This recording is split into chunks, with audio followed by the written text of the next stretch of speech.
안녕하십니까. 광명 5구역 조합장 후보 기호 1번 김정선입니다. 지난번 영상에 이어 조합원님들께 저희 공약 및 조합원님들께서 질문해 주시는 부분에 대해 말씀드리겠습니다. 먼저 다른 후보자분께서 올려주신 도로 문제와 착공에 관하여 잘못된 사실이 있어서 이 부분에 대해 바로잡아 설명드리고자 합니다. 첫째, 4구역과 우리 구역의 인접 도로에 대해서 말씀을 드리겠습니다. 제 뒤에 지도를 보면서 설명을 드리면 이해하시기가 쉬울 것 같습니다. 4구역과 5구역 인접 도로는 단차 문제가 있어서 이 부분에 레벨을 맞춰 공사를 진행하는 부분은 이미 해임 이전 2022년 2월 박필희 전 조합장께서 4구역 조합장과 협의를 완료하여 도경건설에서 공사를 진행하였고 지금도 공사 중에 있습니다.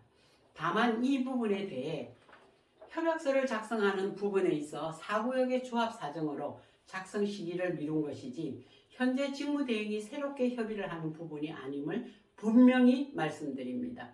또한 지금 다른 후보자가 말씀하신 4구역의 이사회의를 거쳐 대의원회에서 통과가 되면 협약서 체결이 가능하다고 했던 부분 역시 저를 비롯한 이전 집행부가 해임되기 전에 4구역과 협의를 완료해 놓았던 부분임을 확실하게 밝혀두고자 합니다. 두 번째, 착공신고 필정을 교부받는 이른바 관착공이라고 말씀하시는 부분이 완료가 되면 교육환경영향평가를 받고 게이트를 5개 만들어야 실착공을 할 수 있다고 말씀을 하셨는데 이는 재개발 사업에 대한 이해력이 부족하신 것 같아 정정하여 드립니다. 게이트는 공사 주출입을 위한 게이트와 단지 내 게이트 두 가지의 개념으로 볼 수 있으며 단지 내 게이트는 교육환경영향평가 대상이 아닙니다. 주 진출입로 게이트만이 사후 교육환경영향평가 대상으로 2017년 사업시행 인가 당시에는 광명초등학교 앞 게이트로 교육환경영향평가를 받았습니다만 통학로의 문제와 소음의 문제가 발생을 하였습니다. 이 문제를 해결하기 위해서는 영구방호벽 12m와 이중창을 설치해 줘야 하는데 그러기에는 우리 조합에서 지출해야 하는 비용과 손실이 너무 컸습니다. 그래서 2020년 사업시행 변경 인가를 거치면서 주준출입로 게이트의 위치를 4구역의 주출입 게이트 옆 자리로 변경을 하였고 이를 적용한 교육환경영향평가를 통과했던 것입니다. 광명 4구역의 경우에도 착공을 위한 게이트로 우리 5구역이 정한 주출입 게이트 옆 한 개만을 사용하는 조건으로 착공에 들어갔으니 우리 5구역도 교육환경영향평가 없이 현재 받은 주출입 게이트로 즉시 착공이 가능하다는 말씀을 드리는 것입니다. 또한 타 후보자가 말한 착공신고 필증을 받고 교육환경영향평가를 받아야 한다는 말씀에서 심각한 사안은 교육환경영향평가를 받는 기간이 8개월 정도 소요된다는 사실은 아시고 하시는 말씀인지 참 걱정스럽습니다. 그 후보자께서 말씀하시는 바에 따르면 착공신고 필증을 교부받고 나서 8개월 뒤에 실착공을 하시겠다는 계획인데 그 계획과 다르게 실착공을 1월에서 3월로 본다는 말씀은 실무에 대해서 전혀 모르고 하시는 말씀으로 사료됩니다. 세 번째, 임대아파트의 평형을 소형으로 변경하는 것을 타 후보자가 간담회를 열어서 이루어낸 업적이라고 말씀을 하셨습니다. 이것은 어떤 개인이 이루어낸 업적이 아닙니다. 모든 재개발 사업은 법에 따라 진행이 됩니다. 이는 광명 5구역뿐 아니라 광명 뉴타운 재개발 사업의 초창기에는 임대아파트 비율이 17%였습니다. 이 비율이 2015년 임대아파트 완화 조건으로 광명 뉴타운의 모든 구역들이 5%로 비율이 조정되었던 것입니다. 또한 2018년 이전에는 법령에 따라 임대아파트를 의무적으로 배정해야 하는 의무 평형이 있었습니다. 40제곱미터 미만 몇 프로, 60제곱미터 미만 몇 프로 이렇게 의무 평형으로 말이죠. 그런데 이 법률이 2018년 8월에 개정되면서 의무 배정이 폐지되었고 우리 5구역뿐 아니라 모든 구역에서 소형 평형으로 변경할 수 있게 되었던 것으로 실제 우리 구역뿐 아니라 모든 구역에서 임대아파트의 평형을 재배정했음을 알려드립니다. 분명히 말씀드리지만 이 부분은 법령 개정에 따라 우리 구역뿐 아니라 모든 구역이 적용받은 사례로 조합원님들께서 잘 모르신다 하여 거짓 사실을 말씀하시는 것은 아니라고 생각합니다. 네 번째, 보훈공사 펜스에 대해 말씀드리도록 하겠습니다. 우리 구역이 지난 호우로 인해 잠시 공사 현장의 상황이 안 좋았던 것은 사실이나 보훈공사 펜스를 치는 것은 문제가 없습니다. 우리가 지금 보훈공사를 쳐야 하는 곳이 이곳입니다. 보훈회관과 철산 어린이집, 광명 동초등학교 인근은 방호벽이 설치되어 있으며 이 구역과 인접해 있는 부분보다는 주택과 인접해 있는 이 부분만 보훈공사 펜스를 치면 착공계가 가능한 상황입니다. 이러한 내용으로 해임 이전 광명시청 및 시공사와 협의를 마친 상황인데 해임 이후 조합의 업무를 모르는 분께서 사업을 진행하다 보니 착공계를 위한 기초적인 작업조차 마치지 못한 상황이 된 것입니다.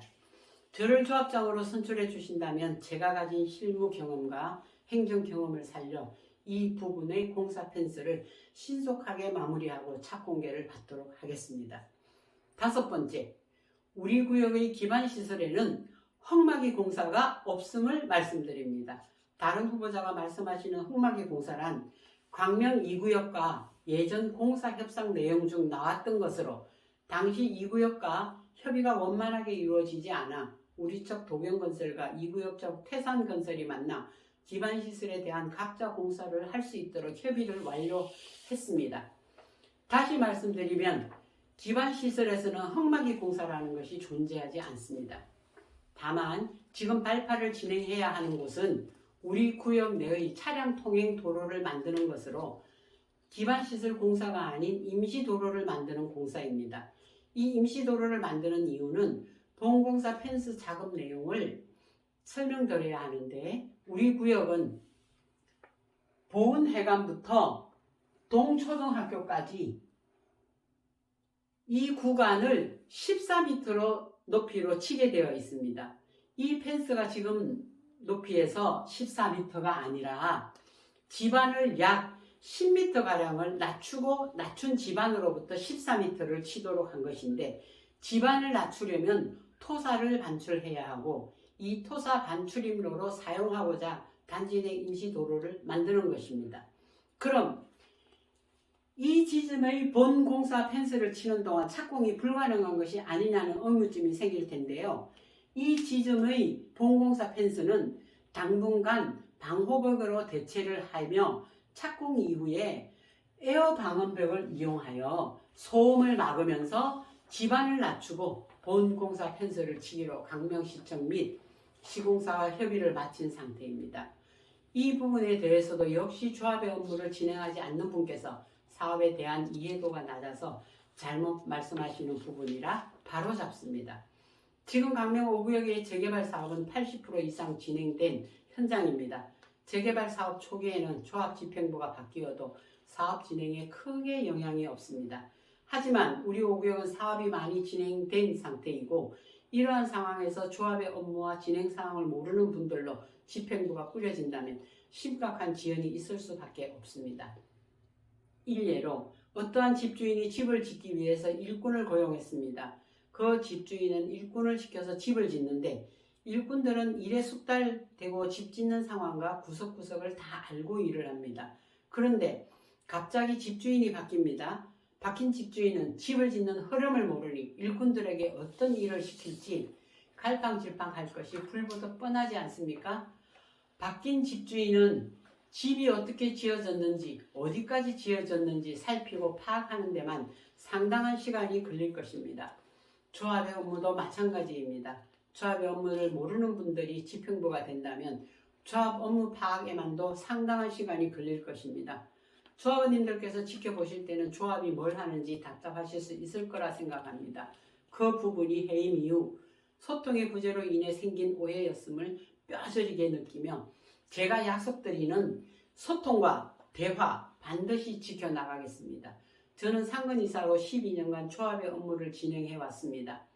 이런 저에게 조합장으로 일할 기회를 주신다면 제가 가진 모든 역량과 능력을 발휘하여 실망시키지 않고 말만이 아닌 실적으로 실력으로 조합원님들의 인정을 받는 조합장이 되겠습니다. 믿어주시고 밀어주십시오. 끝으로 날씨가 차갑습니다. 감기 조심하시고 건강에 유의하시기 바랍니다. 끝까지 봐주셔서 감사합니다.